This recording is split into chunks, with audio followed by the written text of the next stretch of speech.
જય શ્રી કૃષ્ણ બધાયને, જય જલારામ. કેમ છો બધા? તો બસ સવારમાં ગોળાનું જ હું રેગ્યુલર પાણી પીવું છું. સવારના 6:30 વાગ્યા છે અને પાણી પીધું અને જે સિંકના થોડા ઘણા વાસણ હતા એ ગોઠવીને કાઉન્ટર ટોપ ક્લીન કર્યું. તો અત્યારે તો સવારના 6:30 વાગ્યા છે, પણ હું ને આંસી તો બે સવારના નહીં પણ રાતના 3:30 વાગ્યાના જાગી છીએ, કારણ કે આંસી રાતની 3:30 વાગ્યાની જાગે છે. તો બસ ત્યારના જાગી છીએ બે.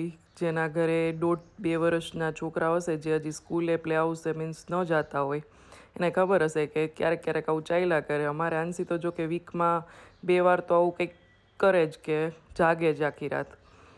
એટલે હવે દીપકને આજે સવારે હિયાની સાથે જ વહેલું નીકળવાનું હતું. ઇવન હિયાની પહેલાં 6:45 એને નીકળી જવું હતું. તો એને ખાવી હતી ભાખરી, તો બસ એના માટે બનાવી જો મસ્ત કડક કડક ભાખરી, દહીં અને કોડીનારથી મમ્મીએ મોકલું છે એ ગોળ કેરીનું અથાણું.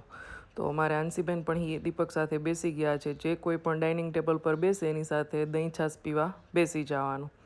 અને દીપકનો પણ જો ટાઈમ થઈ ગયો નીકળવાનો, તો આંસી એને બાઈ કહે છે. આજે તો વળી શું થયું, રૈડા વગર બાઈ કહે છે, બાકી એનું ચાલુ જોઈએ અમારે કે ચલો મને લઈ જાઓ તમે સાથે એમ.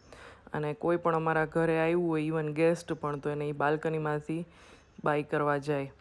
તો બસ અમે હવે પાછા અંદર આવી ગયા બાલ્કનીમાંથી હોલમાં. જે રેગ્યુલર જે આપણી પરિસ્થિતિ છે એ તો આપણે સાજા હોય કે બીમાર હોય, એ તો આપણે પહેલાં બધું જે કરવાનું છે એ કરવું જ પડે.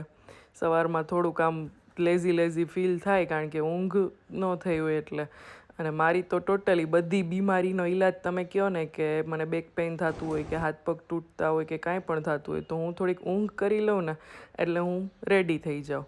તો બસ સાથોસાથ આ બધું પણ વાઇન્ડ અપ કરી લીધું, એટલે જે સાથે સાથે પતી જાય ને એ ફટાફટ પતે, ને પછી જે રહી ગયું ને એમાં બહુ વાર લાગે. આ વસ્તુ મેં એક નોટ કરી છે. તમારે આવું જ થતું હોય ને તો મને કમેન્ટમાં કહેજો કે હા સાચી વાત છે. અને આ મેં નવું સ્પોન્જ લીધું છે, ક્લોથ કાઉન્ટર ટોપ ક્લીન કરવા માટે. આનો રિવ્યૂ હું તમને આપીશ. મેં સ્કોચ બ્રાઇટનું લીધું છે. અને જો વાંસી અમારે બધાની પાછળ ફર્યા કરશે. હિયાને પણ કહે છે કે હું તારી ભેગું શાવર લેવા તારી પાછળ આવું એમ. અને જો હિયાનો લંચ બોક્સ પેક થઈ ગયો, અને હિયાનો લંચ બોક્સ જોઈને મને કહે છે કે મને એક લંચ બોક્સ આપી. એને લંચ બોક્સમાં જ નાસ્તો કરવો હોય, અને આખા હોલમાં બધું ફેલાવી દીધું છે, મેસ કરી નાખ્યો છે. અને બસ જો હવે હિયાને પણ નીકળવાનો ટાઈમ થઈ ગયો, અને આંસીબેન વળી પાછા બાઇક એવા આવી ગયા. તો બસ આવી રીતનો કંઈક હતો મિની વ્લોગ. કેવો તમને લાગ્યો નહીં મને કમેન્ટમાં જરૂરથી કહેજો. જેના ઘરે 2 છોકરાઓ હોય અથવા એક પણ હોય, નાનું હોય, તો એના મોર્નિંગ કંઈક આવી જ રીતની થતી હશે. તમારે મોર્નિંગમાં શું હોય છે હાલત, એ મને કમેન્ટમાં કહેજો. Okay, thank you and bye bye.